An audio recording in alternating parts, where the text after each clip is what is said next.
ಓಂ ನಮಃ ಶಿವಾಯ. ಓಂ ಶ್ರೀ ಗುರು ಬಸವಲಿಂಗಾಯ ನಮಃ.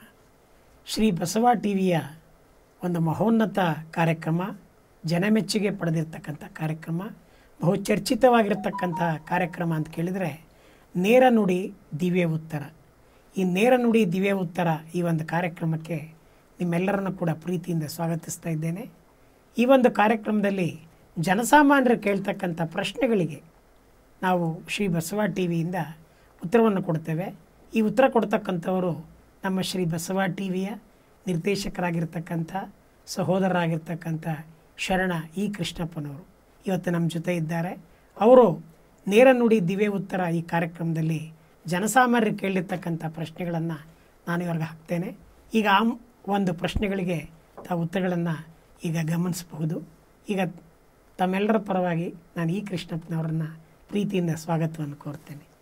ಶರಣಾರ್ಥಿ ಸರ್. ಬಸವಾದಿ ಶರಣರು ಅಂದರೆ ಬಸವಣ್ಣವರು ಒಂದು ವಚನ ಬರೆದಿದ್ದಾರೆ. ಉಳ್ಳವರು ಶಿವಾಲಯವ ಮಾಡುವರು, ನಾನೇನ ಮಾಡಲಿ ಬಡವನಯ್ಯ, ಎನ್ನ ಕಾಲೇ ಕಂಬ, ದೇಹವೇ ದೇಗುಲ, ಶಿರವೇ ಹೊನ್ನ ಕಲಶವಯ್ಯ, ಸ್ಥಾವರ ಕಳಿವುಂಟು, ಜಂಗಮ ಕಳಿವಿಲ್ಲ ಅನ್ನೋ ಮಾತನ್ನು ಹೇಳಿದ್ದಾರೆ. ಸ್ಥಾವರ ಅಂತಕ್ಕಂಥದ್ದು ಯಾವತ್ತೂ ನಾಶ ಆಗುತ್ತೆ, ಅದು ಶಾಶ್ವತ ಅಲ್ಲ, ಅದು ಅಲ್ವರ. ಆದರೆ ಜಂಗಮ ಅಂತಕ್ಕಂಥದ್ದು ಶಾಶ್ವತ. ಇವತ್ತೇನಾಗಿದೆ ಅಂತ ಕೇಳಿದರೆ ಇದನ್ನೇ ಅರ್ಥೈಸ್ಕೊಳ್ಳೋದಾದರೆ ಎಲ್ಲ ಕಡೆ ದೇವಾಲಯಗಳನ್ನು ಕಟ್ತಕ್ಕಂಥ, ಗುಡಿ ಗುಂಡಾಂತರಗಳನ್ನು ಕಟ್ತಕ್ಕಂಥ, ಒಂದು ಧರ್ಮ ಕೇಂದ್ರಗಳನ್ನು ಕಟ್ತಕ್ಕಂಥ ಈ ಒಂದು ಸಂಸ್ಕೃತಿ ಜಾಸ್ತಿ ಆಗ್ತಾ ಇದೆ. ಕೋಟ್ಯಾಂತರ ರೂಪಾಯಿ ಹಣ ಖರ್ಚಾಗ್ತಾ ಇದೆ, ಜನಗಳು ಅದರಲ್ಲಿ ತೊಡಗಿಸ್ತಾ ಇದ್ದಾರೆ. ಹಾಗಾಗಿ ಜನಗಳಿಗೇನು ಮಾಡಿದ್ದಾರೆ ಅಂದರೆ ಆ ದೇವಾಲಯ ಸಂಸ್ಕೃತಿಯನ್ನು ಜಾಸ್ತಿ ಮಾಡ್ತಿದ್ದಾರೆ. ಇದ್ರ ಬಗ್ಗೆ ತಮ್ಮ ಅಭಿಪ್ರಾಯ ಏನು ಸರ್? ನೋಡಿ, ಈ ಜಗತ್ತಲ್ಲಿ ಭಾರತ ದೇಶ ಒಂದು ಪುಟ್ಟ ದೇಶ. ನಾವು ಜಗತ್ತಿಗೆ ಹೋಲಿಕೆ ಮಾಡಿಕೊಂಡಾಗ ಯಾವ ದೇಶದಲ್ಲೂ ಕೂಡ ವಿಗ್ರಹಾರಾಧನೆ ಇಲ್ಲ. ದೇವರನ್ನ ಕಲ್ಲಿನ ಮುಖಾಂತರ ಪೂಜೆ ಮಾಡೋದು, ಮಣ್ಣಿನ ಮುಖಾಂತರ ಪೂಜೆ ಮಾಡೋದು ಇದು ಎಲ್ಲೂ ಇಲ್ಲ. ಪ್ರಾರ್ಥನೆ ಮಾಡೋದು ಇದಾವೆ. ಈಗ ಚರ್ಚ್ ಕಟ್ತಾರೆ, ಚರ್ಚು ಅದು ಪ್ರಾರ್ಥನಾ ಮಂದಿರ. ಮಸೀದಿಗಳು ಕಟ್ತಾರೆ, ಅದನ್ನು ಕೂಡ ಒಂದು ಪ್ರಾರ್ಥನಾ ಮಂದಿರಗಳೇ. ಈ ಜಗತ್ತಿನಲ್ಲಿ ಎಲ್ಲರೂ ಕೂಡ ದೇವರನ್ನ ಕಾಣೋದಿಕ್ಕೆ ಆಲಯಗಳನ್ನ ಕಟ್ತಾರೆ, ಆದರೆ ದೇವಸ್ಥಾನಗಳನ್ನ ಕಟ್ಟೋದಿಲ್ಲ. ಅದಕ್ಕೋಸ್ಕರ ನಮ್ಮ ಶರಣರು ಏನ್ ಮಾಡಿದ್ರು, ದೇವಸ್ಥಾನಗಳು ಕಟ್ಟಲಿಲ್ಲ, ಅವರು ಮಂಟಪಗಳನ್ನ ಕಟ್ಟಿದ್ರು. ಅಂದ್ರೆ ಆಲಯಗಳು ಅಂತೆಲ್ಲ ತಿಳ್ಕೊಳ್ಳಿ.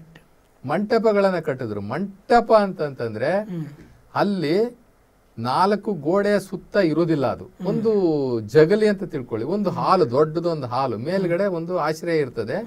ಅದು ಒಂದು ವಿಶಾಲವಾದಂತಹ ಜನಸಮೂಹ ಕೂತ್ಕೊಳ್ಳಿಕ್ಕೆ ಇರ್ತಕ್ಕಂಥ ಒಂದು ಚರ್ಚಾ ಅಥವಾ ಒಂದು ಪ್ರಾರ್ಥನಾ ಪ್ರದೇಶ ಅಂತ ನಾವು ಕರಿಬಹುದು. ಅನುಭವ ಮಂಟಪ. ಇಲ್ಲಿ ನಾವು ಶರಣರು ಬಹಳ ಚೆನ್ನಾಗಿ ಹೇಳ್ತಾರೆ, ದೇವರಿಗೆ ಗುಡಿ ಕಟ್ಟಲಿಕ್ಕೆ ಸಾಧ್ಯನಾ ಅನ್ನೋದೊಂದು ಪ್ರಶ್ನೆ. ಶರಣರದು ಒಂದು ಪ್ರಶ್ನೆ. ದೇವರು ಈ ಜಗತ್ತನ್ನೇ ಸೃಷ್ಟಿಸಿದ, ಈ ಜಗತ್ತನ್ನ ಸೃಷ್ಟಿಸಿದ ಆ ಸೃಷ್ಟಿಕರ್ತನಿಗೆ ನೀನೊಂದು ಜಾಗದಲ್ಲಿ ಅವನ್ನ ಕುಂಡ್ರಿಸ್ತೀಯ, 10 ಜಾಗದಲ್ಲಿ ಅದರ ಒಳಗಡೆ ಸೇರಿಸಿ ನೀನ್ ಬಾಗ್ಲಾಕ್ತೀಯ, ನಿನಗೆ ಬೇಕಾದಾಗ ತೆಗೆದು ದರ್ಶನ ಮಾಡ್ತೀಯ, ನಿನಗೆ ಬೇಡದಿದ್ದಾಗ ಮುಚ್ಚಿಡ್ತೀಯ, ಅಥವಾ ಭಕ್ತರನ್ನ ಸಾಲಾಗಿ ನಿಲ್ಲಿಸ್ಬಿಟ್ಟು ದರ್ಶನ ಕೊಡಿಸ್ತೀಯ ಅಂತ ಅಂದ್ರೆ ಇದು ಎಷ್ಟು ಮಾತ್ರ ಸರಿ? ಅವನು ವಿಶ್ವದ ಸೃಷ್ಟಿಯ ಸಮಷ್ಟಿಯ ಒಡೆಯನಾಗಿರ್ತಕ್ಕಂಥ ಆ ಪರಮಾತ್ಮ, ಅವನಿಗೆ ನೀವು ಹೆಂಗ್ ಗುಡಿ ಕಟ್ಲಿಕ್ಕೆ ಸಾಧ್ಯ? ಗುಡಿ ಕಟ್ಲಿಕ್ಕೆ ಅವನಿಗೆ ಆಕಾರನೇ ಇಲ್ವಲ್ಲ. ಅವನು ಹೆಂಗ್ ಹಿಡಿತೀರಿ? ಅವನು ಹೆಂಗ್ ಹಿಡಿತೀರಾ? ನೀವು ಆಕಾರ ಇಲ್ಲದೆ ಇರತಕ್ಕಂಥ ದೇವರಿಗೆ ನೀವು ಗುಡಿ ಕಟ್ಟಿ ಆಕಾರ ಕೊಡ್ತೀರಾ ಅಂದ್ರೆ ಹೆಂಗ್ ಸಾಧ್ಯ ಅನ್ನುವಂಥ ಪ್ರಶ್ನೆಗಳು ಶರಣರದ್ದಾಗಿತ್ತು. ನಾವು ಅವರು ಯಾವ ಸಂದರ್ಭದಲ್ಲಿ ವಚನ ಹೇಳ್ತಾರೆ ಅಲ್ವರ, ಅದು ಬಹಳ ಮುಖ್ಯ. ಸ್ಥಾವರ ಕಳಿವುಂಟು, ಜಂಗಮ ಕಳಿವಿಲ್ಲ ಅಂತ ಹೇಳ್ತಾರಲ್ಲ. ನಾನೇನು ಮಾಡಲಯ್ಯ, ನನ್ನ ಕಾಲೇ ಕಂಬ, ದೇಹವೇ ದೇಗುಲ, ಶಿರವೇ ವನ್ನ ಕಳಸ ಅನ್ನುವಂತಹ ಆ ಸಂದರ್ಭ ಇದೆಲ್ಲ, ಸಂದರ್ಭ ನಾವು ತಗೊಳ್ಳೋಣ. ಆ ಸಂದರ್ಭ ಬಹಳ ಮುಖ್ಯ. ಅನುಭವ ಮಂಟಪದಲ್ಲಿ ಬಸವಣ್ಣನವ್ರ ಹತ್ರ ಬಂದು ಒಂದಷ್ಟು ಜನ ಕೇಳ್ತಾರೆ ಅಂತ ಇಟ್ಕೊಳ್ಳಿ. ಏನಂತ ಕೇಳ್ತಾರೆ? ಏನು ಬಸವಣ್ಣ, ಎಲ್ಲಾ ಕಡೆ ದೇವಸ್ಥಾನಗಳು ಕಟ್ತಾರೆ, ದೊಡ್ಡ ದೊಡ್ಡ ದೇವಸ್ಥಾನಗಳು ಕಟ್ತಾರೆ, ದೇವಸ್ಥಾನಗಳನ್ನ ಕಟ್ಟಿ ಅಲ್ಲಿ ಅವರು ಪೂಜೆಗಳನ್ನ ಮಾಡ್ತಾರೆ. ನಾವು ಏನು ಮಾಡ್ಬೋದು ದೇವರಿಗೆ ಅಂತ ಕೇಳಿದಾಗ ಬಸವಣ್ಣ ಆ ಸಂದರ್ಭಿಗೆ ಕೇಳಿರ್ಬೋದು, ನೋಡಿ ಈ ಜಗತ್ತೇ ಒಂದು ದಿನ ಇರೋದಿಲ್ಲ, ದೇವಸ್ಥಾನ ಎಲ್ಲಿರ್ತವೆ ಅಂತ ಹೇಳಿರ್ಬೋದು. ಸ್ಥಾವರ ಅಂತಂದ್ರೆ ನಾವು ಕಟ್ಟಿರುವಂತಹ ಕಟ್ಟಡಗಳಲ್ಲ, ಆ ಕಟ್ಟಡಕ್ಕೆ ಸ್ಥಾವರ ಅಂತ ಹೇಳೋದಿಲ್ಲ. ಸ್ಥಾವರ ಅಂತಂದ್ರೆ ಭೌತಿಕ ಜಗತ್ತಿನ ಭೌತಿಕ ವಸ್ತುಗಳಿಂದ ನಿರ್ಮಾಣ ಆಗಿರ್ತಕ್ಕಂಥ ಜಗತ್ತದು. ಅದು ಕಲ್ಲು, ಮಣ್ಣು, ಬೆಟ್ಟ, ಗುಡ್ಡ, ಹೀಗೆ ಜೀವ ಜಂತುಗಳು, ಜಲ, ಮರ, ಗಿಡಗಳು, ಬೆಟ್ಟ, ಗುಡ್ಡಗಳು, ಇದನ್ನೆಲ್ಲ ಸೇರಿಸ್ಕೊಂಡಾಗ ಅದು ಒಂದು ನಿರ್ಮಾಣ, ಅದೊಂದು ಭೌತಿಕ ನಿರ್ಮಾಣ, ಅದು ಪ್ರಕೃತಿ ಒಂದು ನಿರ್ಮಾಣ. ಆ ಪ್ರಕೃತಿಯ ನಿರ್ಮಾಣವನ್ನ ನಾವು ಇಲ್ಲಿ ಬಹಳ ಸೂಕ್ಷ್ಮವಾಗಿ ನಮ್ಮ ಶರಣರು ಹೇಳ್ತಾರೆ, ಅದಕ್ಕೆ ಸ್ಥಾವರ ಅಂತ ಹೇಳ್ತಾರೆ. ಆದ್ರೆ ನಾವು ಸ್ಥಾವರ ಅಂದ್ರೆ ಏನ್ ತಿಳ್ಕೊಂಡ್ಬಿಟ್ಟಿದೀವಿ ಅಂತಂದ್ರೆ, ಗೋಡೆಗಳನ್ನ ಕಟ್ಟಿ ಮೇಲ್ಗಡೆ ಒಂದು ನಾವು ಮೋಲ್ಡ್ ಹಾಕ್ತಿವಲ್ಲ, ಅಥವಾ ಕಲ್ಗಳನ್ನ ಕುಂಡ್ರಿಸ್ತೀವಲ್ಲ, ಅದು ಸ್ಥಾವರ ಅಂತ ತಿಳ್ಕೊಂಡಿದೀವಿ. ಅದು ತಪ್ಪು. ನಿಜ. ಸ್ಥಾವರ ಅಂತಂದ್ರೆ ಜಗತ್ತು. ಈ ಜಗತ್ತು ಹೇಳ್ತಾರೆ ಬಸವಣ್ಣವರು, ನೀನ್ ಕಲ್ ಮೇಲೆ ಕಲ್ಲು ಇಟ್ಟು ಅದ್ ಕಲ್ಲಲ್ಲೇ ದೇವ್ರು ಮಾಡಿ. ಶರಣರು ಹೇಳ್ತಾರಲ್ಲ, ನಮ್ಮ ಅಲಮಪ್ರಭುಗಳು ಸಿದ್ದರಾಮೇಶ್ವರಿಗೆ ಹೇಳ್ತಾರೆ, ದಡ್ಡ ಎಡ್ಡ ಏನ್ ಮಾಡ್ತಾ ಇದೀಯಾ, ನೀನ್ ನಿಂತಿರೋದು ಕಲ್ಲು, ನೀನ್ ಕಟ್ತಾ ಇರೋದು ಕಲ್ಲು, ನೀನ್ ದೇವ್ರು ಅಂತ ಹೇಳ್ತಾ ಇರೋದು ಕಲ್ಲು, ಕಲ್ಲು ಕಲ್ಲು ಮನೆಯ ಮಾಡಿ ಕಲ್ಲನ್ನೇ ದೇವ್ರು ಅಂತ ಹೇಳ್ತಿದ್ಯಪ್ಪ, ನೀನ್ ಕಲ್ಲು ಹೃದಯ ಏನಪ್ಪಾ ನೀನು, ನೀನು ಕಟ್ತಾ ಇರ್ತಕ್ಕಂಥದ್ದು ಕಲ್ಲು, ನೀನ್ ನಿಂತಿರೋದು ಕಲ್ಲು, ನೀನ್ ಪೂಜೆ ಮಾಡೋದು ಕಲ್ಲು, ನೀನ್ ಅಂದ್ಕೊಂಡಿರೋದು ಕಲ್ಲು. ದೇವ್ರು ಕಲ್ಲು ಮಾಡ್ತಾ ಇದೆಯಲ್ಲೋ ದಡ್ಡ, ದೇವ್ರನ್ನ ಸ್ವರೂಪವನ್ನ ತಿಳಿಸ್ತಾನೆ, ಬಾ ಹೋಗೋಣ ಬಸವಣ್ಣ ಹತ್ರ, ಕಲ್ಯಾಣಕ್ಕೆ ಹೋಗೋಣ ಬಾ, ದೇವ್ರು ಯಾರು ಅಂತ ತಿಳಿಸ್ತಾನೆ. ನೀನ್ ಈ ಕಲ್ಲು ಏನ್ ಇಟ್ಕೊಂಡಿದ್ಯಲ್ಲಪ್ಪ, ಈ ಕಲ್ಲು ದೇವ್ರ ಆಗ್ಲಿಕ್ಕೆ ಸಾಧ್ಯನೇ ಇಲ್ಲ. ಈ ಕಲ್ಲು ಆ ದೇವ್ರು ಮಾಡಿರ್ತಕ್ಕಂತ ಒಂದು ಕಲ್ಲಪ್ಪ, ಅದೊಂದು ವಸ್ತು, ಅದೊಂದು ಸೃಷ್ಟಿಯ ವಸ್ತು. ಸೃಷ್ಟಿಯ ವಸ್ತುನ್ನೇ ಹಿಡ್ಕೊಂಡ್ಬಿಟ್ಟು ಅದೇ ದೇವ್ರು ಅಂತ ಇದೆಯಾ ದಡ್ಡ, ನಿನ್ನ ಸೃಷ್ಟಿ ಕರ್ತನ್ ತಿಳಿಸ್ತೀನಿ ಬಾ. ಇದನ್ನ ಯಾರು ತಯಾರು ಮಾಡ್ದ, ಈ ಕಲ್ಲನ್ನು ಯಾರಿಟ್ಟ, ಈ ಕಲ್ಲನ್ನ ಯಾರು ತಯಾರು ಮಾಡ್ದ, ಅವನನ್ನ ತೋರಿಸ್ತೀವಿ ಬಾ. ಯಾಕೆ ನೀನ್ ಈ ಕಲ್ಲನ್ನ ದೇವ್ರ ಅಂತ ಹಿಡ್ಕೊಂಡು ಕುತ್ಕೊಂಡಿದ್ಯಾ ಅಂತ ಹೇಳಿ ಕರ್ಕೊಂಡು ಹೋಗ್ತಾರಲ್ಲ, ಹಂಗೆ ಈ ಜಗತ್ತೇ ಒಂದು ಸ್ಥಾವರ.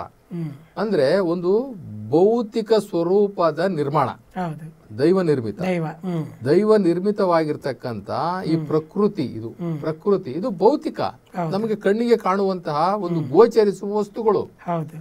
ಈ ಕಣ್ಣಿಗೆ ಕಾಣುವ ಈ ಗೋಚರಿಸುವ ವಸ್ತುಗಳು ಇವೆಲ್ಲವೂ ಕೂಡ ಸ್ಥಾವರ. ದೇವರು ಇವತ್ತು ನಿರ್ಮಾಣ ಮಾಡಿದ್ದಾನೆ, ಅವನಿಗೆ ಬೇಡ ಅಂತಂದಾಗ ಇದನ್ನೆಲ್ಲವನ್ನು ಕೂಡ ನಾಶ ಮಾಡಿ ಮರು ನಿರ್ಮಾಣ ಮಾಡ್ತಾನೆ, ಮರು ನಿರ್ಮಾಣ ಮಾಡ್ತಾನೆ. ಈಗ ಎಷ್ಟು ಸಲ ಈ ಸೃಷ್ಟಿ ರಿನೋವೇಷನ್ ಆಗಿದೆಯೋ ಯಾರಿಗ್ ಗೊತ್ತು? ಎಷ್ಟು ಜನ ಸತ್ತು, ಎಷ್ಟು ಜನ ಹುಟ್ಟಿ, ಎಷ್ಟು ಜನ ಪ್ರಳಯಕ್ಕೆ ಒಳಗಾಗಿ ಈ ಜಗತ್ತು ಎಷ್ಟು ಸಲ ಪ್ರಳಯ ಆಗಿದೆಯೋ ಅಲ್ವಾ, ಎಷ್ಟು ಸಲ ನಿರ್ಮಾಣ ಆಗಿದೆಯೋ ನಮ್ಗೆ ಗೊತ್ತಿಲ್ಲ. ಹಾಗೆ ನಮ್ಮ ಧರ್ಮಶಾಸ್ತ್ರಗಳು ಹೇಳ್ತವೆ, ಪ್ರಳಯ ಅನ್ನೋದು ಉಂಟು. ಯಾವುದೇ ಒಂದು ಭೂಮಿ ಸೃಷ್ಟಿಸಿದ ಮೇಲೆ ಅದು ಮಲಿನ ಆಗುತ್ತೆ, ಮಲಿನ ಆದ ಮೇಲೆ ಅದನ್ನ ಸಂಪೂರ್ಣ ನಾಶ ಮಾಡಿ ದೇವರು ಮರುಸೃಷ್ಟಿ ಮಾಡ್ತಾನೆ. ನಾಶಕ್ಕೆ ಪ್ರಳಯ ಅಂತಾರೆ, ಸೃಷ್ಟಿ ಮರುಸೃಷ್ಟಿಗೆ ಸೃಷ್ಟಿ ಅಂತಾರೆ. ಇವೆರಡೂ ಕೂಡ ಸೃಷ್ಟಿಕರ್ತನ ಕೈಲಿರ್ತಕ್ಕಂಥದ್ದು. ಯಾವತ್ತಿದ್ರೂ ಕೂಡ ಈ ಸ್ಥಾವರ ಒಂದಿನ ನಾಶ ಆಗುತ್ತೆ, ಈ ಕಲ್ಲು ಮಣ್ಣು ಎಲ್ಲ ನಾಶ ಆಗುತ್ತೆ. ಇದಕ್ಕೆ ಯಾಕೆ ನೀವು ಗುಡಿ ಕಟ್ತೀವಿ ಅಂತ ಅಂತೀರಾ? ಅದ್ರ ಬದಲು ನೀವು ಈ ದೇಹನೇ ದೇಗುಲ ಮಾಡ್ಕೊಳ್ಳಿ, ಈ ಸ್ಥಿರವೇ ವನ್ನ ಕಳಸ ಮಾಡ್ಕೊಳ್ಳಿ, ನಿನ್ನ ಕಾಗಳೇ ಕಂಬ ಮಾಡ್ಕೊಳ್ಳಿ, ಆ ದೇವರಿಗೆ ನಿಮ್ಮಲ್ಲೇ ಸ್ಥಾನ ಕೊಡ್ರಿ. ನಿಮ್ಮಲ್ಲೇ ಸ್ಥಾನ ಕೊಟ್ಟು ಆ ಭಗವಂತನಲ್ಲಿ ನೀವು ಲೀನ ಆಗ್ರಿ, ಬದುಕಿದ್ದಂಗ್ಲೇನೆ. ಆತ್ಮ ಮತ್ತೆ ಪರಮಾತ್ಮನನ್ನ ಒಂದು ಮಾಡಿ ಈ ಹಂಗ ಮತ್ತು ಈ ಜಗತ್ತು ಅಂತಕ್ಕಂಥ ಈ ಲಿಂಗದ ಜೊತೆನಲ್ಲಿ ಸೇರಿಸಿ ಲಿಂಗಾಂಗ ಸಾಮರಸ್ಯ ಮಾಡ್ರಿ.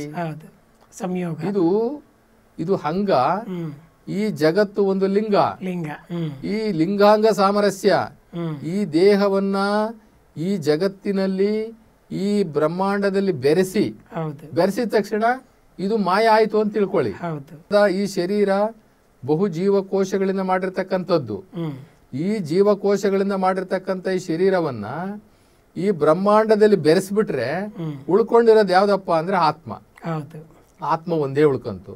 ಆತ್ಮ ಒಂದೇ ಉಳ್ಕೊಂಡ ತಕ್ಷಣ ನಾನು ಮತ್ತೆ ಮೇಲೆ ನೋಡಿದ್ರೆ ಪರಮಾತ್ಮ, ಇಬ್ರೇ ಶಿವ ಮತ್ತೆ ನಾವ್ ಇಬ್ರೇ ಇರೋದು. ಇದು ಪಂಚಭೂತಗಳಿಂದ ಆದಂತಹ ಈ ಶರೀರ ಮತ್ತೆ ಪಂಚಭೂತಗಳಲ್ಲಿ ವಿಲೀನ ಆಗಿದೆ. ಹೌದು. ನಾವು ಸತ್ತಂತೆ ಅಂತ ತಿಳ್ಕೊಳ್ಳಿ, ಸತ್ತಂತೆ. ಅದಕ್ಕೆ ನಮ್ಮ ಚನ್ನಬಸವಣ್ಣವ್ರು ಹೇಳ್ತಾರೆ, ನಾನ್ ದಿನ 3 ಸಲ ಸಾಯ್ತೀನಿ ಅಂತ. ಸಾಯ್ತೀನಿ ಅಂತಂದ್ರೆ ಏನು ಅಂತಂದ್ರೆ ಲಿಂಗಾಂಗ ಸಾಮರಸ್ಯ. ಲಿಂಗಾಂಗ ಸಾಮರಸ್ಯ ಅಂದ್ರೆ ಈ ದೇಹವನ್ನ ಈ ಭೌತಿಕ ಜಗತ್ತಿನಲ್ಲಿ ಬೆರೆಸ್ಬಿಟ್ಟಾಗ ನಾನು ಕಳೆದೋಗ್ತೀನಿ. ನಾನಿಲ್ಲ ಅಲ್ಲಿ, ನಾನು ಈ ದೇಹ ಅಲ್ಲ. ಈ ದೇಹ ಈ ಭೌತಿಕ ಜಗತ್ತಿನಿಂದ ಬಂದಿತ್ತು, ಮತ್ತೆ ಈ ಭೌತಿಕ ಜಗತ್ತಿನಲ್ಲಿ ವಿಲೀನ ಆಯ್ತು ಅಂತ ತಿಳ್ಕೊಳ್ಳಿ. ನಾವು ಬದುಕಿದ್ದಾಗಲೇ ವಿಲೀನ ಮಾಡ್ಬೇಕು ಇದನ್ನ, ಸತ್ತಾಗಲ್ಲ. ಸತ್ತಾಗ ಯಾವ್ದೋ ಪಂಚಭೂತಗಳು ವಿಲೀನ ಮಾಡಿದ್ರು ಅಂತಲ್ಲ, ಬದುಕಿದ್ದಾಗ್ಲೇನೆ ಈ ಶರೀರವನ್ನ ಈ ಜಗತ್ತಿನಲ್ಲಿ ಬ್ರಹ್ಮಾಂಡದಲ್ಲಿ ಬೆರೆಸಿ ನಾವು ಉಳ್ಕೊಂಡಿದ್ದೇನು ಅಂತಂದ್ರೆ ಆತ್ಮನೇ ನಾನು ಅಂತ ತಿಳ್ಕೊಂಡು ನಾನು ಮತ್ತೆ ಆ ಪರಮಾತ್ಮ ಕಾಣುವಂಥದ್ದು ಇದೆಯಲ್ಲ, ಇದು ನಿಜವಾದಂತ ವ್ಯವಸ್ಥೆ.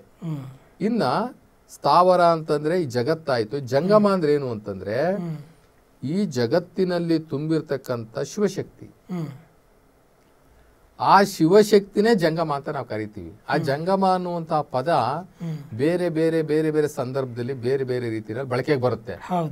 ಕೆಲವು ಸಲ ಜಂಗಮ ಅಂತಂದಾಗ ನಾವು ಒಬ್ಬ ಮಾನವ ಸ್ವರೂಪಿನೂ ತೋರಿಸ್ಬಿಡ್ತೀವಿ. ಇನ್ನೊಂದು ಕಡೆ ಜಂಗಮ ಅಂತ ಅಂದಾಗ ಸಮಾಜನೂ ಕೂಡ ಒಂದು ಸಲ ನಾವು ಜಂಗಮ ಅಂತ ಹೇಳ್ಬಿಟ್ಟು ನಾವು ತಗೊಳ್ತೀವಿ.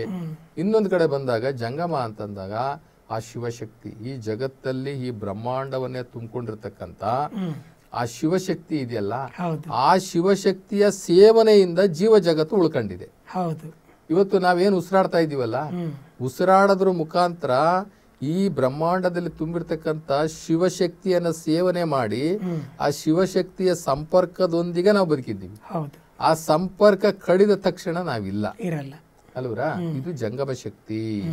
ಈ ಜಂಗಮ ಶಕ್ತಿ ಜೊತೆಗೆ ನಾವು ಈ ಜಂಗಮ ಶಕ್ತಿ ಆವರಿಸ್ಕೊಂಡಿರ್ತಕ್ಕಂಥ ಈ ಭೌತಿಕ ಜಗತ್ತು, ಈ ಭೌತಿಕ ಜಗತ್ತೇ ಸ್ಥಾವರ.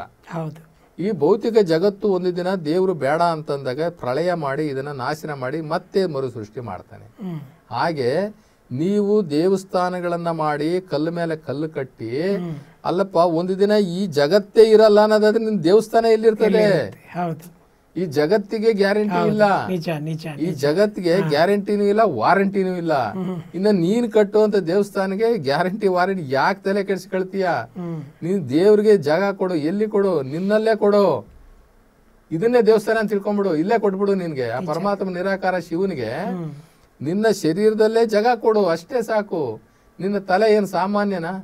ನಿನ್ನ ತಲೆ ಇಡೀ ಬ್ರಹ್ಮಾಂಡನೇ ತುಂಬಿದಾನೆ ಇದ್ರೊಳಗಡೆ, ಅಲ್ವರಾ?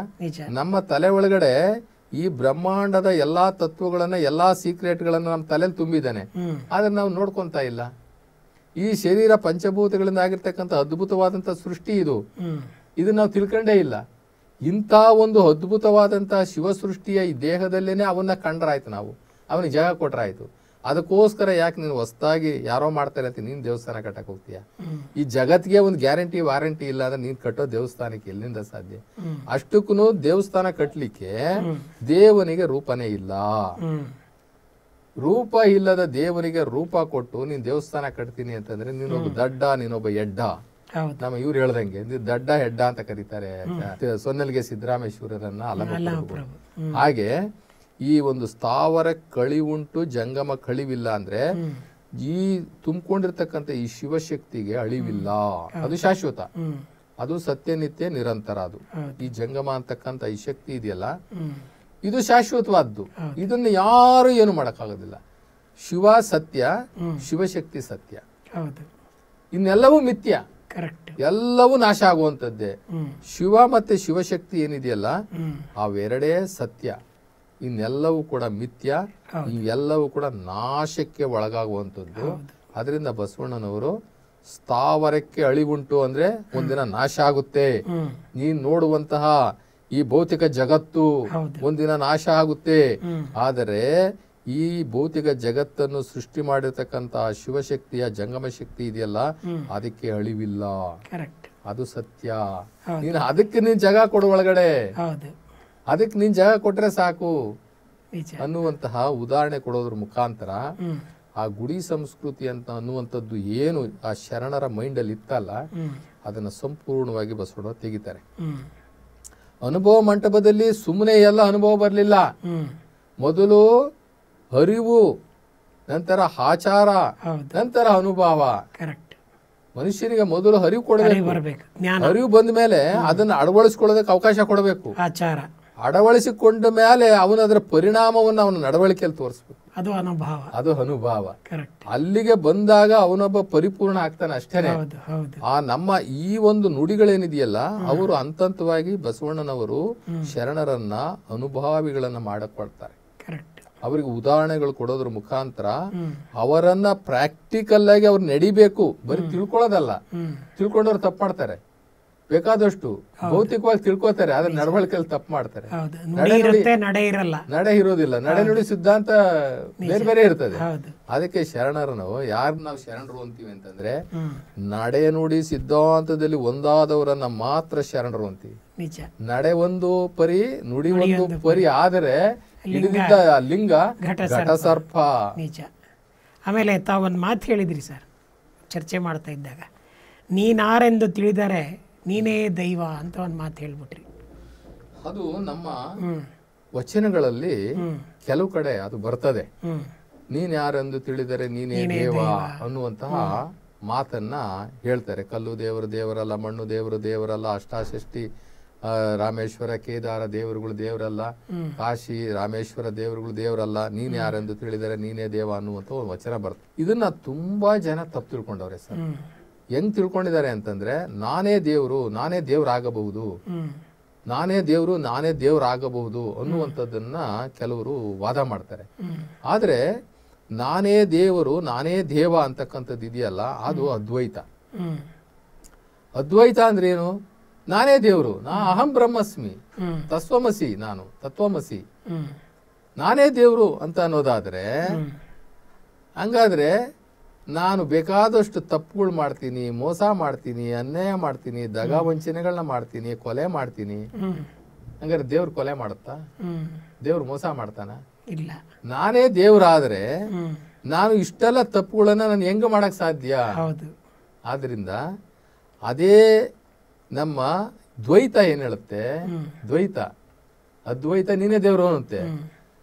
ದ್ವೈತ ಏನ್ ಹೇಳುತ್ತೆ, ಇಲ್ಲ ಇಲ್ಲ ಇಲ್ಲ, ಆತ್ಮನೇ ಬೇರೆ, ಪರಮಾತ್ಮನೇ ಬೇರೆ, ಭಕ್ತನೇ ಬೇರೆ, ಭಗವಂತನೇ ಬೇರೆ, ನೀನೇ ಬೇರೆ, ಶಿವನೇ ಬೇರೆ, ಜೀವಾತ್ಮ ಪರಮಾತ್ಮನೇ ಬೇರೆ ಬೇರೆ ಅನ್ನುವಂತ ಮಾತನ್ನ ದ್ವೈತ ಸಿದ್ಧಾಂತ ಹೇಳುತ್ತೆ. ಹಾಗೆ ಅವರು ಆಚಾರ್ಯರಲ್ಲೇನೆ ಡಿಫರೆನ್ಸ್ ಇತ್ತು. ಬಸವಣ್ಣನವರು 12ನೇ ಶತಮಾನದಲ್ಲಿ ಅವರು ಈ ಒಂದು ಶರಣ ತತ್ವವನ್ನ, ಈ ಶರಣ ಧರ್ಮವನ್ನ ಸ್ಥಾಪನೆ ಮಾಡಿದಂತಹ ಸಂದರ್ಭದಲ್ಲಿ ಅವರು ಈ ಧರ್ಮವನ್ನ ಹೆಂಗ್ ಸ್ಥಾಪನೆ ಮಾಡಿದ್ರು ಅಂತಂದ್ರೆ, ಗುಡಿ ಸಂಸ್ಕೃತಿ ಇಲ್ಲ, ಮಡಿ ಮೈಲಿಗೆ ಸಂಸ್ಕೃತಿ ಇಲ್ಲ, ಮೂರ್ತಿ ಪೂಜೆಗಳಿಲ್ಲ, ವ್ಯಕ್ತಿ ಪೂಜೆಗಳಿಲ್ಲ, ವ್ಯಕ್ತಿ ಪೂಜೆಗಳಿಲ್ಲ. ಇವಾಗ ನಾನೇ ದೇವ್ರು ಅಂತಂದ್ರೆ ನನಗೆ ಪೂಜೆ ಯಾಕೆ ಮಾಡ್ಕೋಬಾರ್ದು? ನಾನೇ ಯಾಕೆ ಪೂಜೆ ಮಾಡ್ಕೋಬಾರ್ದು? ಅಥವಾ ಬೇರೆಯವ್ರ ಕೈಲಿ ನಾನೇ ಯಾಕೆ ಪೂಜೆ ಮಾಡಿಸ್ಕೋಬಾರ್ದು? ಇವಾಗ ನಾವು ಕೆಲವ್ರು ಹೇಳ್ತೀವಿ, ಏನಪ್ಪಾ ಪಾತ್ ಪೂಜೆ ಮಾಡಿಸ್ಕೊಂತಾರೆ ಈ ಕಾಲಕ್ಕೂ ಅಂತ. ಯಾಕೆ ಮಾಡಬಾರ್ದು ಈ ಸಿದ್ಧಾಂತದಲ್ಲಿ? ಆದ್ರೆ ಇದರ ಈ ಒಂದು ವಚನದ ತತ್ವ ಏನಿದೆ, ಇದರ ಒಳಗಿನ ಅಂಶ ಏನಿದೆ ಅಂತಂದ್ರೆ, ಶರಣರು ಲಿಂಗ ಹಿಡ್ಕೊಂಡು ಕೂತಿರ್ತಾರೆ ಸರ್. ಲಿಂಗ ಹಿಡ್ಕೊಂಡು ಕೂತಿರ್ತಾರೆ. ಅವರಿಗೆ ಜ್ಞಾನೋದಯ ಆಗುತ್ತೆ. ಯಾವ ರೀತಿ ಅಂದ್ರೆ, ಅಯ್ಯೋ ನಾನು ಎಲ್ಲೆಲ್ಲೋ ಹುಡ್ಕೊಂಡು ಹೋಗ್ತಾ ಇದ್ದೆ ದೇವ್ರಿಗೆ, ಆ ದೇವರು ನಿರಾಕಾರ, ಈ ಬ್ರಹ್ಮಾಂಡ ಲಿಂಗದ ಆಕಾರದಲ್ಲಿದೆ, ಈ ಬ್ರಹ್ಮಾಂಡದಲ್ಲಿ ಶಿವನು ಬೆಳಕಿನ ರೂಪದಲ್ಲಿ ತುಟ್ಟ ತುದಿಯಲ್ಲಿದ್ದಾನೆ ಅನ್ನುವಂತಹ ಸತ್ಯ ಇವರಿಗೆ ಗೊತ್ತಾದಾಗ ಅದನ್ನ ಅವರು ಚಿಕ್ಕದಾಗಿ ಚುಳುಕಾಗಿ ಇಷ್ಟಲಿಂಗವನ್ನು ಮಾಡ್ಕೊಂಡ್ರು. ಇಷ್ಟಲಿಂಗವನ್ನು ಮಾಡ್ಕೊಂಡು ಇಲ್ಲಿ ಲಿಂಗವನ್ನು ನೋಡ್ತಾ ಇರುವಾಗ ಈ ಬ್ರಹ್ಮಾಂಡನೂ ಬಂದು ಇಲ್ಲಿ ಕುತ್ಕೊಂಡಿದೆ. ಅದರಲ್ಲಿ ಆ ಶಿವ, ಆ ನಿರಾಕಾರ ಜ್ಯೋತಿ ಸ್ವರೂಪವಾದಂತಹ ಶಿವನು ಕೂಡ ನನಗೆ ಇಲ್ಲಿದ್ದಾನೆ. ಆ ನಿರಾಕಾರ ಶಿವನನ್ನ, ಆ ಜ್ಯೋತಿ ಸ್ವರೂಪದ ಶಿವನನ್ನ ಹಿಡ್ಕೊಳ್ಳೋದಕ್ಕೆ ನನಗೆ ಇಷ್ಟಲಿಂಗ ಒಂದು ಸಾಕಾರ. ಹೆಂಗೆ ಅಂತಂದ್ರೆ, ನಾವು ಒಂದು ಹೂವ ತಗೊಳ್ತೀವಿ, ಆ ಹೂವ ಸುಂದರವಾಗಿರ್ತದೆ. ಆ ಸುಂದರವಾಗಿರ್ತಕ್ಕಂಥ ಹೂವದಲ್ಲಿ ಒಂದು ಪರಿಮಳ ಇರ್ತದೆ ಅಲ್ಲವ್ರ? ಆ ಪರಿಮಳ ಇರ್ತದೆ. ನಮ್ಗೆ ಆ ಹೂವ ಕಾಣಿಸುತ್ತೆ, ಆದ್ರೆ ಪರಿಮಳ ಕಾಣಿಸಲ್ಲ. ಅನುಭವಕ್ಕೆ ಬರುತ್ತೆ. ಆ ಪರಿಮಳ ಕಾಣಿಸೋದಿಲ್ಲ. ಆದ್ರೆ ನನಗೆ ಆ ಪರಿಮಳ ಬೇಕು ಅಂತಂದ್ರೆ ನನಗೆ ಆ ಹೂವಿನ ಸಹಾಯ ಬೇಕೇ ಬೇಕು. ಹೂವ ಇಲ್ಲದೆ ಪರಿಮಳ ಬೇರೆ ಮಾಡಕ್ ಆಗ್ತಾನೆ ಇಲ್ಲ. ಆದ್ರಿಂದ ಈ ಬ್ರಹ್ಮಾಂಡ ಮತ್ತೆ ಆ ಶಿವ ಅಂದ್ರೆ ಈ ಜಂಗಮ ಶಕ್ತಿ ಮತ್ತೆ ಶಿವಶಕ್ತಿ, ಶಿವ ಎರಡು ಒಂದೇ ಆಗಿರೋದ್ರಿಂದ ಶಿವಶಕ್ತಿ ತುಂಬಿರ್ತಕ್ಕಂತ ಈ ಲಿಂಗ, ಅದರಲ್ಲೇ ಇರ್ತಕ್ಕಂತ ಜ್ಯೋತಿ ಸ್ವರೂಪ ಆಗಿರ್ತಕ್ಕಂಥ ಶಿವ, ಇಬ್ಬರನ್ನು ಕೂಡ ಏಕಕಾಲದಲ್ಲಿ ನಾವು ಹಿಡಿದಿಕ್ಲಿಕ್ಕೆ ಲಿಂಗ ಸಹಾಯ ಮಾಡುತ್ತೆ. ಹೀಗೆ ಲಿಂಗವನ್ನು ನೋಡ್ತಾ ಇರುವಾಗ ಶರಣರು ಯಾರ್ಯಾರನ್ನೋ ದೇವ್ರು ಅಂತಾರಲ್ಲಪ್ಪ, ಎಲ್ಲೆಲ್ಲೋ ಹೋಗ್ತಾರೆ, ಕೇದಾರಕ್ಕೆ ಹೋಗ್ತಾರೆ, ಕಾಶಿಗೆ ಹೋಗ್ತಾರೆ, ರಾಮೇಶಕ್ಕೆ ಹೋಗ್ತಾರೆ, ರಾಮಸೇತುಗೆ ಹೋಗ್ತಾರೆ, ಎಲ್ಲೆಲ್ಲ ಹೋಗಿ ಹುಡ್ಕಾಡ್ತಾರೆ. ಅವ್ಯಾವೂ ದೇವ್ರಲ್ಲಪ್ಪ. ನೀನು ಯಾರಂತ ತಿಳಿದರೆ, ನಿನ್ನನ್ನ ಯಾರು ಅಂತ ತಿಳ್ಕೊಳ್ತಾರೋ ಅವರಿಗೆ ನೀನೇ ದೇವ್ರು ಅಂತ ಲಿಂಗಕ್ಕೆ ಹೇಳ್ತಾವ್ರಿ ಇವ್ರು. ಆ ಶಿವನ್ಗೆ ಹೇಳ್ತಾವ್ರೆ, ನಿನ್ನನ್ನ ಯಾರು ತಿಳ್ಕೊಳ್ತಾರೋ ಅವರಿಗೆ ಗೊತ್ತು ನೀನೇ ದೇವ್ರು ಅಂತ. ಆದ್ರೆ ಇಲ್ಲಿ ಏನ್ ಹೇಳ್ತಾರೆ ಅಂದ್ರೆ, ನಾನು ಯಾರೆಂದು ತಿಳಿದರೆ ನಾನೇ ದೇವ್ರು. ಅಲ್ಲಿ ನೀನು ಅನ್ನೋದಕ್ಕೂ ನಾನು ಅನ್ನೋದಕ್ಕೂ ವ್ಯತ್ಯಾಸ ಐತೆ. ವಚನದಲ್ಲಿ ಏನ್ ಬರ್ತದೆ, ನೀನ್ ಯಾರೆಂದು ತಿಳಿದರೆ ನೀನೇ ದೇವ ಅಂತ ಹೇಳ್ತಾ ಇದಾರೆ ಹೊರತು ನಾನ್ ಯಾರೆಂದು ತಿಳಿದರೆ ನಾನೇ ದೇವ ಅಂತ ಅಲ್ಲಿ ವಚನದಲ್ಲಿ ಇಲ್ಲ. ವಚನದಲ್ಲಿ ಇಲ್ಲ. ಇಲ್ಲಿ ನೀನು ಅಂತಂದ್ರೆ ಬೇರೆಯವರಾದ್ರು, ನಾನು ಅಂದ್ರೆ ನಾನಾದೆ ಅಲ್ವರಾ. ನಾನು ಅನ್ನೋದಕ್ಕೂ ನೀನು ಅನ್ನೋದಕ್ಕೂ ವ್ಯತ್ಯಾಸ ಇಲ್ವಾ? ನೀನು ಅಂತಂದ್ರೆ ನಾವು ಬೇರೆಯವ್ರನ್ನ ತೋರಿಸ್ತಾ ಇದ್ದೀವಿ, ನಾನು ಅಂತಂದ್ರೆ ನಾನಾದೆ. ಅಲ್ಲಿ ವಚನದಲ್ಲಿ ಏನಿದೆ, ನೀನ್ ಯಾರೆಂದು ತಿಳಿದರೆ. ಇಲ್ಲಿ ಭಕ್ತ ಭಗವಂತನಿಗೆ ಹೇಳ್ತಾ ಇದ್ದಾನೆ, ಶರಣ ಶಿವನಿಗೆ ಹೇಳ್ತಾ ಇದ್ದಾನೆ. ಏನಂತ? ನೀನ್ ಯಾರೆಂದು ತಿಳಿದರೆ ನೀನೇ ದೇವ ಅಂತ ಹೇಳ್ತಾ ಇದ್ದಾನೆ. ಆದ್ರೆ ಈ ಜನ ಮಾತಾಡ್ಕೊಳ್ಳೋದೇನಂದ್ರೆ, ನಾನ್ ಯಾರೆಂದು ತಿಳಿದರೆ ನಾನೇ ದೇವ. ಯಾಕೆ ಅಂತ ಹೇಳಿದ್ರೆ ಈ ಅದ್ವೈತದ ವಾಸನೆ, ಶಂಕರಾಚಾರ್ಯರ ಈ ಅದ್ವೈತದ ವಾಸನೆ ಒಳಗಡೆ ಇತ್ತಲ್ಲ, ಆ ವಾಸನೆ ಇನ್ನ ಯಾರಿಗೂ ಹೋಗಿಲ್ಲ. ತುಂಬಾ ಜನ ನಮ್ಮ ಈ ಒಂದು ಶರಣ ತತ್ವದಲ್ಲಿ ಇರ್ತಕ್ಕಂಥವ್ರು, ಈ ಬಸವ ಧರ್ಮದಲ್ಲಿ ಇರ್ತಕ್ಕಂಥವ್ರು ಇವತ್ತೂನು ಕೂಡ ಮನುಷ್ಯನೇ ದೇವರು, ಮನುಷ್ಯನ ದೇವರು ಅಂತ ಹೇಳ್ತಾರೆ. ಇದು ಮನುಷ್ಯನೇ ದೇವರು ಅಂತ ಹೇಳಿರ್ತಕ್ಕಂಥದ್ದು ಶಂಕರಾಚಾರ್ಯರು ಅದ್ವೈತ ಸಿದ್ಧಾಂತದಲ್ಲಿ. ಅದ್ವೈತ ಸಿದ್ಧಾಂತವನ್ನ ಒಪ್ಕೊಂಡಂಗಾಯ್ತು. ಇದು ನಾವು ಅದ್ವೈತ ಸಿದ್ಧಾಂತದಾಗ ಉಟ್ಕೊಂಡಂತ ಇದು ಅವೈದಿಕ ಸಿದ್ಧಾಂತ ನಮ್ದು ಅಲ್ವಾ. ಇದು ಅವೈದಿಕ ಸಿದ್ಧಾಂತ. ಬಸವಣ್ಣನವರ ಕೊಟ್ಟಿದ್ದು ಈ ವಾದ ಏನಿದೆ, ಈ ತತ್ವ ಏನಿದೆ, ಈ ಧರ್ಮ ಏನಿದೆ, ಇದು ಅವೈದಿಕ ಸಿದ್ಧಾಂತ. ಇದು ದ್ವೈತ ಸಿದ್ಧಾಂತನೂ ಅಲ್ಲ.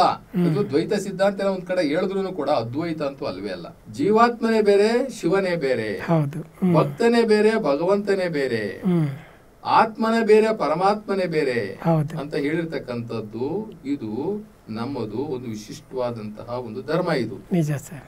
ದೇವರನ್ನ ನಾವು ಕಾಣಬೇಕು ಅಂತ ಅನ್ನೋದಕ್ಕಿಂತ ನಾನೇ ದೇವರು ಅಂತಂದ್ರೆ ಏನ್ ಅರ್ಥನೇ ಇಲ್ಲ ಅದಕ್ಕೆ. ಹೋಗ್ಲಿ, ನಮ್ಮ ದೇಶದ ಧರ್ಮಗಳನ್ನ ಬಿಡ್ರಿ, ಜಗತ್ತಿನ ಯಾವ ಧರ್ಮಗಳು ನೀನೇ ದೇವರು, ಮನುಷ್ಯನ ದೇವರು ಅಂತ ಹೇಳಿದೆ ಹೇಳ್ರಿ. ಇದು ಸೈಡ್ ಗಿಡೋಣ, ನಮ್ಮ ದೇಶದ ಧರ್ಮಗಳನ್ನೆಲ್ಲ ಬೇಕಾದ್ರೆ ಸೈಡ್ ಗಿಟ್ಬಿಡೋಣ. ಇನ್ನು ಜಗತ್ತು ಎಷ್ಟು ದೊಡ್ಡ ಜಗತ್ತು, ಜಗತ್ತಿನಲ್ಲಿ ಎಂತೆಂತ ಧರ್ಮಗಳಿದ್ದಾವೆ. ಯಾವ ಧರ್ಮನೂ ಕೂಡ ಮನುಷ್ಯನೇ ದೇವರು ಅಂತ ಹೇಳಿಲ್ಲ. ಮನುಷ್ಯನೇ ದೇವರು ಅಂತ ಹೇಳಿಲ್ಲ. ಇದೊಂದು ವಚನ ಹಿಡ್ಕೊಂಡ್ಬಿಟ್ಟಿದ್ದಾರೆ ಎಲ್ಲರೂ. ನೀನ್ ಯಾರೆಂದು ತಿಳಿದರೆ ನೀನೇ ದೇವ ಅನ್ನುವಂಥದ್ದು ಸಂದರ್ಭ ಹೆಂಗಿದೆ ಅಂತಂದ್ರೆ, ಲಿಂಗಕ್ಕೆ ಶರಣರು ಹೇಳ್ತಾ ಇರ್ತಕ್ಕಂಥದ್ದು ಅಂದ್ರೆ ಶಿವನ್ ಜೊತೆ ಮಾತಾಡ್ತಾ ಇದ್ದಾರೆ. ಇವ್ರು ಏನೇನೋ ಪೂಜೆ ಮಾಡ್ತಾರೆ, ಯಾವ ಕ್ಷೇತ್ರಗಳಿಗೆಲ್ಲ ಹೋಗ್ತಾರೆ, ಯಾವ್ದೋ ಪುಣ್ಯ ಕ್ಷೇತ್ರಗಳಿಗೆಲ್ಲ ಹೋಗ್ತಾರೆ. ಆದರೆ ನಿನ್ನನ್ನ ಯಾರು ತಿಳ್ಕೊಳ್ತಾರೋ, ನೀನ್ ಯಾರೆಂದು ತಿಳಿದರೆ ನೀನೇ ದೇವ ಅಂತ ಹೇಳಿ ನೇರವಾಗಿ ಶಿವನ ಜೊತೆ ಮಾತಾಡ್ತಾ ಇದ್ದಾರೆ ಶರಣರು. ಈ ಸಂದರ್ಭವನ್ನು ಅರಿದೇ ಇರ್ತಕ್ಕಂಥವ್ರು ನಮ್ಮವ್ರು ಏನ್ ಮಾಡ್ತಾರೆ ಅಂತಂದ್ರೆ, ನಾನೇ ದೇವ್ರು ಅಂತೆಲ್ಲ ಹಬ್ಬಿಸ್ತಾ ಇದಾರೆ.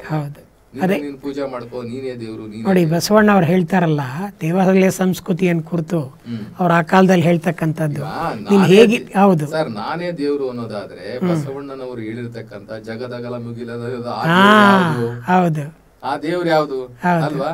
ಎತ್ತ ನೋಡಿದಡತ್ತ ನೀನೇ ದೇವ, ಸಕಲ ವಿಸ್ತಾರದ ರೂಪ ನೀನೇ ದೇವ, ವಿಶ್ವತೋ ಚಕ್ಷು ನೀನೇ ದೇವ. ಆ ದೇವ್ರು ಯಾವ್ದಾದ್ರೆ ಅಲ್ವಾ? ಇವರು ಎಲ್ಲವನ್ನು ಕೂಡ ತಪ್ಪು ತಿಳ್ಕೊಂಡು ಹಂಗೇ ಹೋಗ್ತಾ ಇದ್ದೀವಿ. ಬಸವಣ್ಣನವರು ಹೇಳಿದಂತಹ ಜಗದಗಲ ಮುಗಿಲಗಲದ ದೇವರು ಅವನೇ ದೇವರೇ ಹೊರತು, ಎತ್ತ ನೋಡಿದಡತ್ತ ನೀನೇ ದೇವ ಅವನ್ ದೇವರೇ ಹೊರತು ನಾನು ಯಾವತ್ತೂ ದೇವರಾಗ್ಲಿಕ್ಕೆ ಸಾಧ್ಯ ಇಲ್ಲ. ಸರ್, ಚರ್ಚೆ ತುಂಬಾ ಚೆನ್ನಾಗಿ ಸಾಗ್ತಾ ಇದೆ. ಮುಂದಿನ ಸಂಚಿಕೆಯಲ್ಲಿ ಮುಂದುವರ್ಸೋಣ. ಬಸವ ಟಿ ವಿಯವ್ರು ಕೊಟ್ಟಿರ್ತಕ್ಕಂಥ ಆ ಒಂದು ಅವಧಿ ಮುಗಿದಿದೆ. ಮುಂದಿನ ಸಂಚಿಕೆಯಲ್ಲಿ ಭೇಟಿಯಾಗೋಣ. ಎಲ್ಲರಿಗೂ ಶರಣಾರ್ಥಿಗಳು. ನಮಸ್ತೆ ಸರ್.